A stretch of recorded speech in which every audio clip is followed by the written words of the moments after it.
हमें बहादुरों की जरूरत है, हमें गैरतमंदों की जरूरत है, हमें दलेर लोगों की जरूरत है जो हक के रास्ते पर चलेंगे।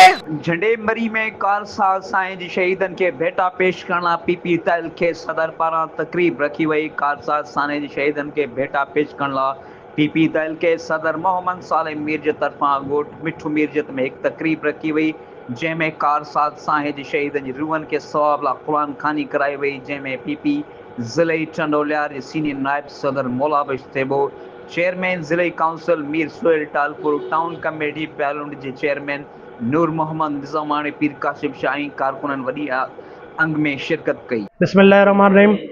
जियां त तव्हांखे ख़बर आहे, अॼु 18 अक्टूबर असांजे पाकिस्तान पीपल्स पार्टी जे शहीदनि जो ब्लैक डे आहे। असां कॾहिं बि इन शहीदनि जे खून खे न विसारींदासीं, न विसरण ॾींदासीं। पाकिस्तान पीपल्स पार्टी वाहिद उहा जमायत आहे जे हमेशह ॾुखिया ॾींहं ॾिठा आहिनि ऐं हिन पाकिस्तान जी आवाम सां ख़िदमत ॾींहुं राति कट जोड़ करे इन्हनि सां हैंड टू हैंड गॾु बीठी आहे।